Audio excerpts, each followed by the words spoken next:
I'm not that subtle in explaining it, and I see these union guys I know in the halls of the Capitol, and I yell at them, and we scream at each other in the hall, but we talk to each other. They back down. I went to this hearing, a very modest SB 919, and this was a really good Republican, Dennis Hollingsworth proposed it. It was a very good reform, very modest, new tier, but of course, like, you know, moving in that right direction. And the union showed up in mass. They don't want to, we're not even talking about touching the old pension. We're talking about for the new hires, and it's still 10 times the pension I'm going to get, probably more than that, because I don't think I'm getting a pension. And so now, and the best news, is I'm opening the Sacramento Bee, and they've steadfastly ignored my book, but they did make a full reference to it by a union guy who was bashing it as an example of how the poor public employees are being picked on. Oh, woe is me, where's the world's smallest violin?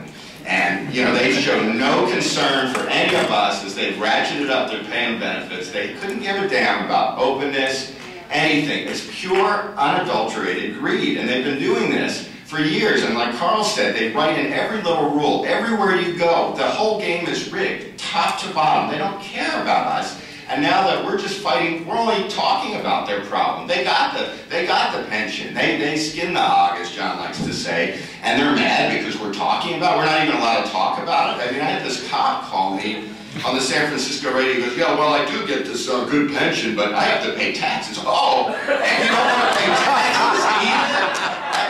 This is outrageous. And then, I know I have to shut up, I'm sorry, but the final thing that we haven't even touched on are the accountability issues. And John helped create an independent oversight panel in Orange County. I don't think it's done that much, just the way it's worked, but it was a great fight.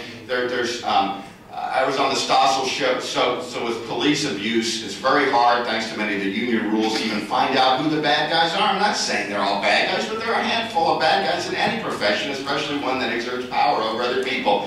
When I was on the Stossel show, he shows this chart about this size with how to get rid of a teacher accused of abusing students. You can't even get rid of. You don't even try. LAUSD doesn't try to get rid of teachers who are incompetent. That's impossible. But it goes on and on and on and on, and then we get to the end, the whole audience is laughing, and he lets go, and 4 more pages fall. So how can you run a business, a public service, anything if you can't get rid of bad people, right? So it's ruining our public services. That's something we have to get out. And Republicans have been a huge part of the problem, but obviously they're a better chance for them being part of the solution. And anyway, thank you.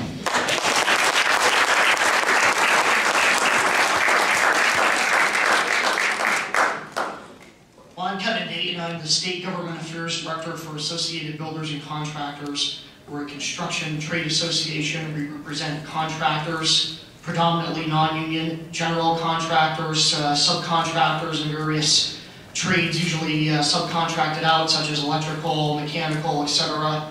I've been working for ABC in California since 1997. I've been working for ABC since 1995. The first question you might ask is, why does a representative of a trade association dare to speak on a panel called Big Labor Smackdown? Well, that's the reason why I went to work for Associated Builders in the first place. When I was working in the U.S. House of Representatives in the early 1990s, I dealt with economic, budget, labor issues, etc., labor employment. And over time, I realized that the most principal business group that was there in Washington was Associated Builders and Contractors.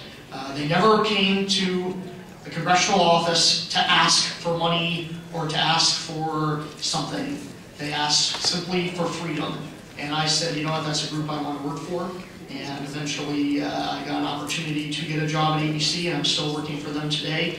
And I'm in a state where I can fight daily on behalf of contractors who share a common principled philosophy that we call the merit shop philosophy. It's Article 1 of our national bylaws that outlines our principles of freedom, and we do not compromise. I'm so glad that I don't have to go and work for a business group that sends me off to barber boxer fundraisers so I can get access to And you know, there are many business groups here in the state, and we've been doing a lot of Republican bashing here and a little bit of business bashing, and I'll add on to that a little bit.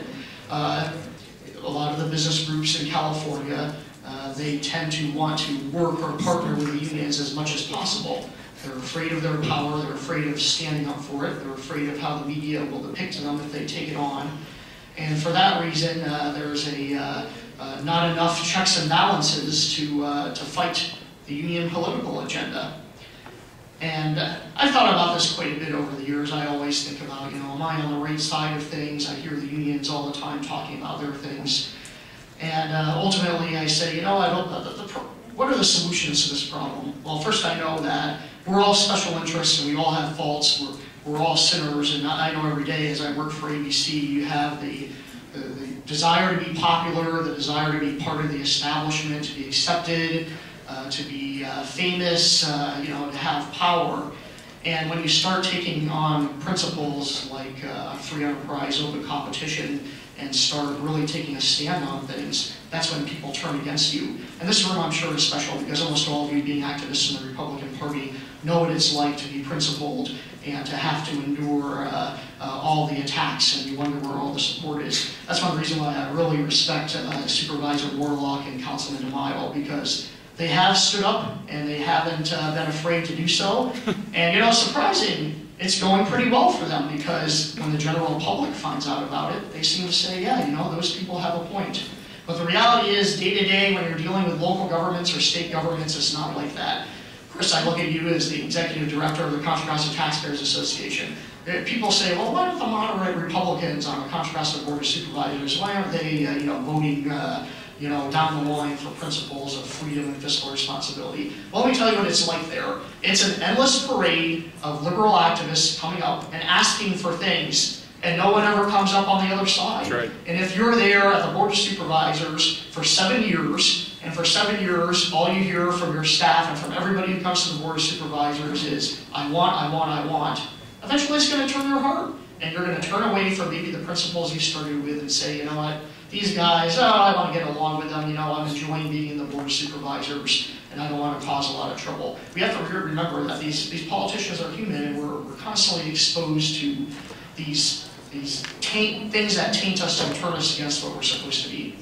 So what do we do about this? Well, I can tell you what we've done as Associated Builders and Contractors to be a check and balance against this tendency to go against what is right in favor for who has the power.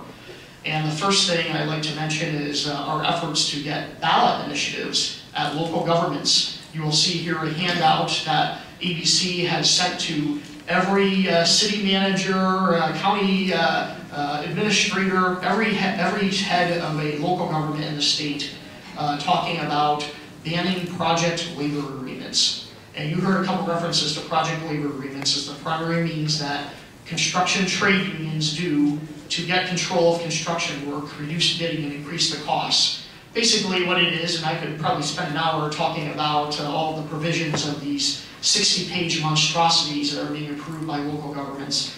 What it essentially means is that the unions and the representatives of the government get together and they negotiate a collective bargaining agreement that will cover all of the construction that's funded by that government agency. Essentially, it's a one-job collective bargaining agreement. And if you're a contractor and you want to work on a job, you have to sign with the unions. You get your workers from the unions, you pay the workers benefits into the union trust funds instead of your own company benefit plan like a 401k. You get all your apprentices, the construction workers in training, you get them all from the unions. The workers have to pay the union dues and fees. Basically, the unions get a monopoly on the job.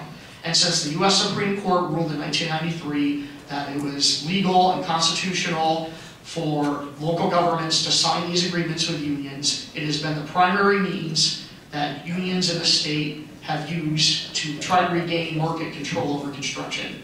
Why they want to regain market control? Well, you've heard 3 people talk about public employee unions. Believe it or not, there are still trade unions out there.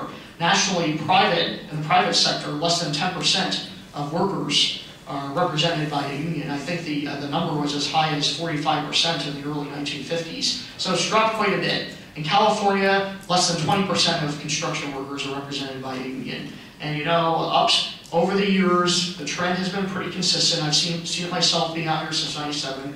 Every year, the unions get a little weaker in the construction industry. They have fewer people, Their membership is older, their leadership is older, they can't bring out the people they did before. Even with the collapse of the home residential sector of construction in California, which is predominantly non-union, the construction unions are unable to stop their slide of market share and representation of the workforce.